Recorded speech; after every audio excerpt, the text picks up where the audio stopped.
Welcome to the latest and greatest Sarasota and Manatee County real estate market update. My name is Maciek Zaremba. I'm with Fathom Realty, and I've been doing these updates for years and years at this point. So if you want to know about everything that's going on month over month, subscribe to the channel, reach out to me, whatever. I could put you on a physical mailing list as well. I have like a little thing I send out to to lots of people on my mailing list. So, and by the way, right now I'm just walking on Siesta Key. I'm just approaching the beach right behind me here. And let's get into it. We're going to be tracking 5 metrics on what's changed month over month. And the first one is the total closed sales. This is a very important one. It kind of shows what the buyers are doing. Like what's the buyer activity that's happening. Now in August, we had 1,738 sales, which is, by the way, a super low number, okay?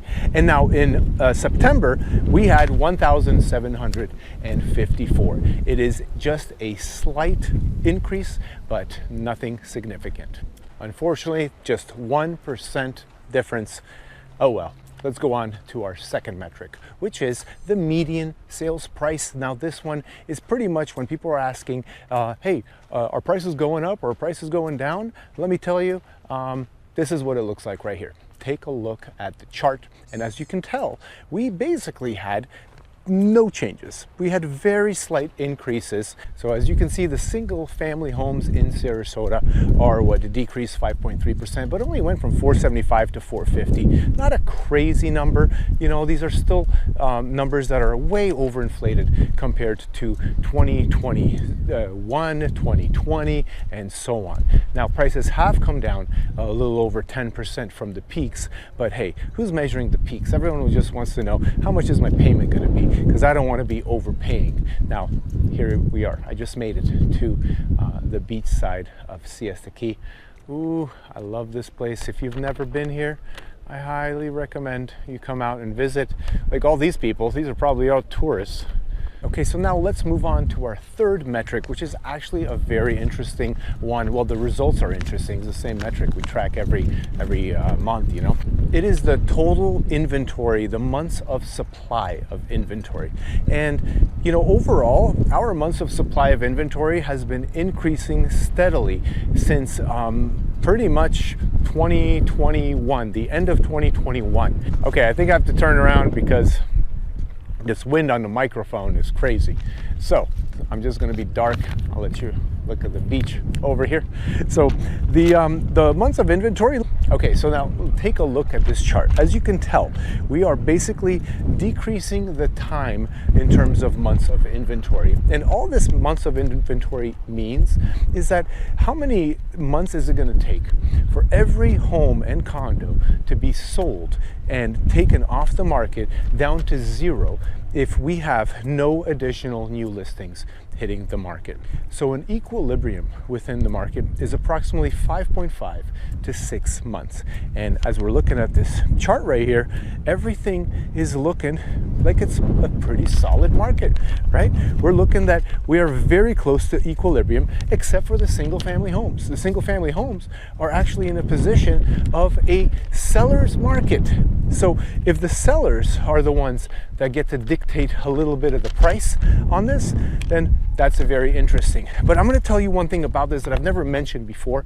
Why this is extremely misleading is because of the market's new construction that we have going on in our area. So give me 1 minute. I'm just going to touch on what's happening with new construction in regards to the months of inventory being a skewed number. So about a third of all home sales, if not more, right now are new construction. And why is that important?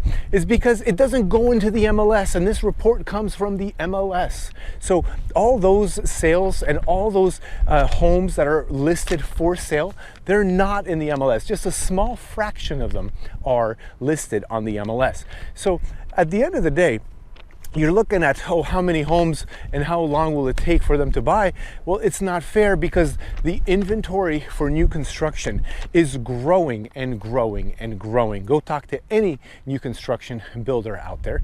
Check out all the communities they have, and you will see that every one of them have a whole bunch of inventory for sale. Active sitting, discounted inventory, and also many times they give such incentives for the interest rates that you're going to be absolutely shocked that, you know, your regular lender will give you a 6.3% and a new construction builder will give you a 3.99 or better. I even saw a D.R. Horton community offering 2.99% fixed, 30-year fixed.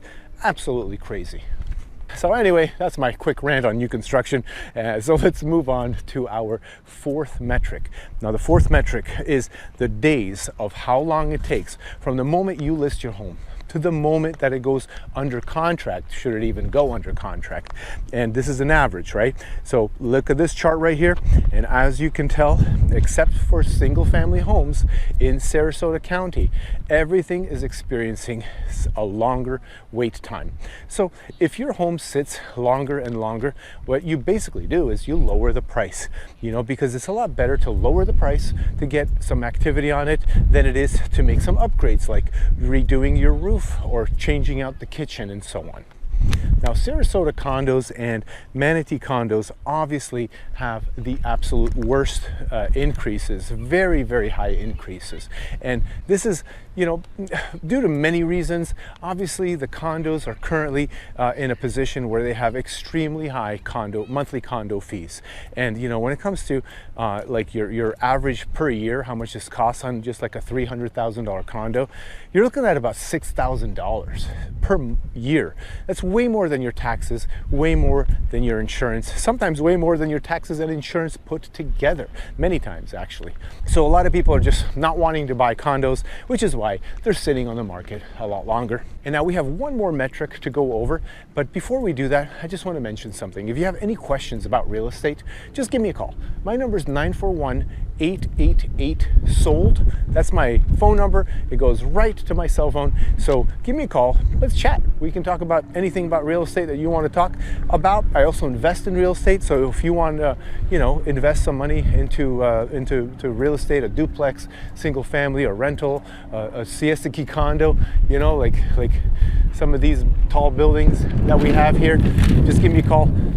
I'd be glad to help you out, or at least, you know, give you some information. So let's go over our last metric, which is the total active listings at the end of the month. How many homes are listed for sale? And surprisingly, we actually have had less and less homes listed for sale. So that means one of two things. But first, let's go over the numbers. In August, we had 3,999 listings at the end of the month, active listings. Now, at the end of September, we had 8,997, which is a 4.3% decrease in the total number of listings. And you may be wondering, like, oh, wow, why is that? Is it because there's more selling? Well, no, because, you know, when it comes to that difference in numbers, that's about 400 less homes for sale. But if we look at our first metric was total number of sales. We actually increased not 400 sales, we increased what, 16. Like literally 16. So what happened to those other 384 homes? Well, what happened is people delisted.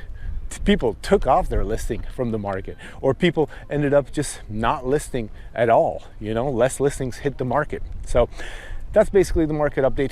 Give me a call. My name is Maciek Zaremba, 941-888-SOLD. And if you have questions, let me know.